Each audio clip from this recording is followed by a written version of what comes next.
부부가 노후에 남들처럼 살려면 월 324만 원은 있어야 한다. 아마 이 말을 들으시면 고개를 끄덕이면서도 한편으로는 가슴이 답답해지는 분들이 많으실 겁니다. 그런데 우리가 실제로 받게 될 국민연금은 얼마일까요? 최근 통계에 따르면 부부가 함께 평생을 일하고 연금을 받아도 그 평균 합산액은 월 110만 원 수준에 불과하다고 합니다. 324만 원이라는 희망과 110만 원이라는 현실. 이 사이에는 200만 원이 넘는 거대한 강이 흐르고 있습니다.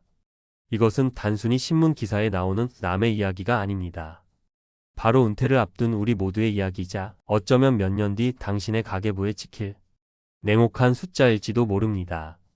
오늘 영상에서는 이 처참한 격차가 왜 생기는지, 그리고 이 격차를 외면했을 때 우리의 삶이 어떻게 될 수 있는지 한때는 남부럽지 않았던 한 은퇴자의 이야기를 통해 냉정하게 들여다보겠습니다. 그리고 절망으로 끝나지 않기 위한 현실적인 방법까지 함께 찾아보겠습니다. 국민연금공단의 발표를 보면 부부가 모두 연금을 받는 수급자의 월 평균 합산액은 약 108만 원입니다. 영상 제목의 110만 원이 결코 과장된 말이 아니라는 뼈아픈 증거입니다. 물론 얼마 전 부부 합산월 500만 원이 넘는 최고액 수급자가 나왔다는 반가운 소식도 있었습니다. 하지만 우리 모두가 알고 있듯이 그것은 정말 극소수의 이야기일 뿐입니다. 대부분의 평범한 우리에게는 너무나 먼 이야기죠. 이 평균의 함정은 우리에게 막연한 기대를 심어주지만 현실은 그와 정반대일 때가 많습니다. 더 큰 문제는 이 격차가 줄어들기는커녕 더 빠르게 벌어지고 있다는 사실입니다. 한 언론사의 보도에 따르면 은퇴 부부가 원하는 적정 생활비와 실제 준비된 자금의 격차는 무려 157만 원에 달했습니다. 더욱 충격적인 것은 불과 5년 전에는 이 격차가 95만 원이었다는 점입니다. 5년 만에 우리가 따라잡아야 할 격차가 62만 원이나 더 벌어진 것입니다. 세상 물가는 무섭게 오르는데 우리의 노후 준비는 그 속도를 전혀 따라가지 못하고 있다는 명백한 신호입니다. 이런 통계가 현실에서는 어떤 모습일까요? 30년간 대기업에서 성실하게 일하고 은퇴한 60대 김진석 씨의 사례를 통해 들여다보겠습니다. 그는 국민연금과 젊을 때부터 붙던 작은 개인연금을 합쳐 월 150만 원의 생활비 계획을 세웠습니다. 처음에는 아내와 둘이 살기에 부족하지 않을 거라 생각했습니다. 하지만 현실의 벽은 생각보다 훨씬 높고 차가웠습니다. 실제로 한 은퇴자 지원기관에 소개된 사례처럼 그의 삶은 어느새 생존에 가까워졌습니다. 장을 볼 때면 계산기를 먼저 두드리게 되고 하루 식비는 1만 원을 넘기기 어려웠습니다. 한여름 찜통 더위에도 전기요금이 무서워 에어컨 리모컨을 쥐었다 놨다를 반복합니다. 친한 친구의 자녀 결혼 소식을 들어도 축의금이 부담되어 모른 척 연락을 피하게 됩니다. 그의 입에서는 이건 사람답게 사는 게 아니라 그저 살아만 있는 수준이야 라는 한숨 섞인 말이 저절로 나왔습니다. 김진석 씨의 이야기가 유독 특별한 경우일까요? 그렇지 않습니다. 관련 보도에 따르면 60세 이상 은퇴 가구의 월 평균 생활비는 소득이 가장 왕성했던 50대 시절의 절반에도 미치지 못하는 것으로 나타났습니다. 월급 통장이 끊기자 씀씀이도 함께 벼랑 끝으로 내몰린 것입니다. 이 현실은 노후의 극심한 양극화를 만들어냅니다. 여유로운 은퇴 귀족층은 한 달에 450만 원 가까이 쓰며 취미와 여행을 즐기는 반면 소득 하위 20%에 해당하는 절대 빈곤층은 월 100만 원으로 생계를 겨우 유지합니다. 이들의 생활비는 대부분 식비와 주거비, 즉 생존의 필수적인 비용에 모두 사라져 버립니다.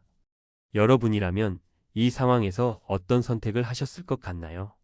더 안타까운 사실은 우리 대부분이 이 위험을 어렴풋이 알면서도 외면하고 있다는 점입니다.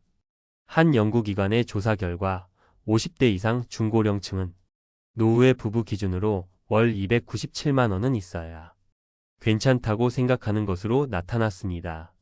하지만 정작 노후 준비를 제대로 하고 있다는 응답은 절반에도 미치지 못했습니다.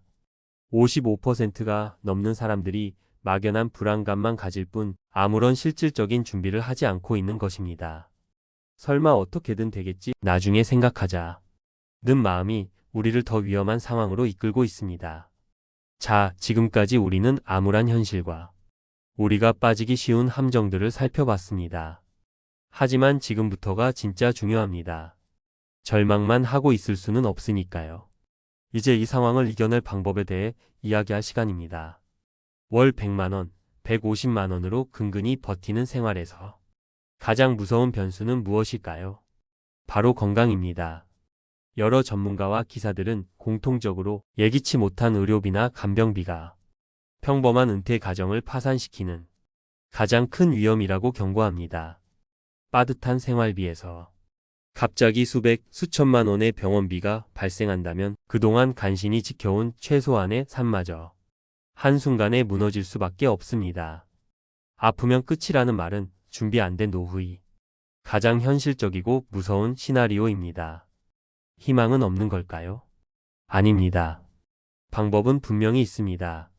그 희망은 준비라는 이름으로 우리를 찾아옵니다. 첫 번째 열쇠는 이미 내 손에 쥐어져 있는 내 연금을 다시 들여다보는 것입니다. 많은 분들이 수급 개시 연령이 되면 당연하게 연금을 신청합니다. 하지만 국민연금에는 연기연금이라는 아주 강력한 제도가 있습니다. 연금 받는 시점을 1년 늦출 때마다 연금액이 7.2%씩 늘어나고 최대 5년을 연기하면 무려 36%나 더 많은 연금을 평생 받을 수 있습니다. 현재의 어떤 재테크 상품보다도 확실하고 안정적인 노후 대비책이 될 수 있습니다. 당장 현금 흐름이 급하지 않다면 이 제도를 활용하는 것이 10년, 20년 뒤에 나를 위한 최고의 투자가 될 것입니다. 두 번째 방법은 월 110만 원의 플러스 알파를 만드는 것입니다. 국민연금만으로는 부족하다는 사실을 인정해야 합니다. 혹시 잠자고 있는 퇴직연금 계좌가 있지는 않으신가요? 특히 개인형 퇴직연금 IRP 계좌는 연간 900만 원까지 세액 공제 혜택을 주는 가가 마련해준 강력한 노후 준비 수단입니다. 투자는 어렵고 위험하다는 생각에 소중한 퇴직금을 그저 원리금 보장 상품에만 넣어두는 것은 물가 상승률을 고려할 때 실질적으로는 자산 가치를 깎아먹는 일이 될 수 있습니다. 최근에는 투자에 어려움을 느끼는 분들을 위해 전문가들이 설계한 포트폴리오로 알아서 굴려주는 디폴트 옵션 제도도 도입되었습니다. 지금 당장 스마트폰을 열어 본인의 퇴직연금 계좌를 확인하고 내 노후 자금이 어떻게 운용되고 있는지 꼭 점검해 보십시오. 마지막으로 다른 소득원은 부족하지만 내가 살고 있는 집 한 채가 전 재산인 분들에게는 주택연금이 최후의 보루이자 가장 확실한 대비책이 될 수 있습니다. 정든 내 집에 평생 안전하게 살면서 매월 안정적인 생활비를 돌아가시는 날까지 지급받을 수 있습니다. 자식에게 물려줄 집이 없어진다는 생각에 망설이는 분들이 많다는 것 잘 압니다. 하지만 한번 깊이 생각해 보셨으면 합니다. 자녀에게 낡은 집 한 채를 물려주는 것과 누구에게도 손 벌리지 않고 당당하고 품위 있는 노후를 보내는 것 중 과연 어떤 것이 자녀를 위한 더 큰 유산일까요? 이제는 부부 합산 공시가격 12억 원 이하 주택까지 가입 대상이 크게 확대되었으니 내가 조건에 해당하는지 반드시 확인해 볼 가치가 있습니다. 오늘 우리는 월 324만 원이라는 희망과 월 110만 원이라는 현실 사이의 거대한 강을 마주했습니다. 이 숫자들이 주는 공포는 분명히 존재합니다. 하지만 우리가 마지막으로 기억해야 할 것이 있습니다. 우리의 미래는 누군가 만들어 놓은 통계 숫자에 의해 결정되지 않는다는 사실입니다. 지금 나의 상황을 정확히 들여다보고 오늘 당장 실천할 수 있는 작은 계획 하나를 세우는 것. 그 준비라는 두 글자 안에 우리의 희망이 있습니다. 절망적인 통계 속 이름 없는 주인공이 될 것인지 아니면 스스로 희망을 만들어가는 내 삶의 주체적인 주인이 될 것인지 그 선택은 바로 오늘 이 영상을 보고 계신 당신에게 달려 있습니다. 오늘 내용이 마음에 와닿으셨다면 구독과 좋아요로 응원해 주시면 감사하겠습니다. 그리고 비슷한 고민을 하고 계신 분들이 있다면 댓글로 여러분의 소중한 생각과 경험을 나눠주세요. 함께 지혜를 모으면 우리는 분명 더 나은 길을 찾을 수 있을 겁니다. 감사합니다.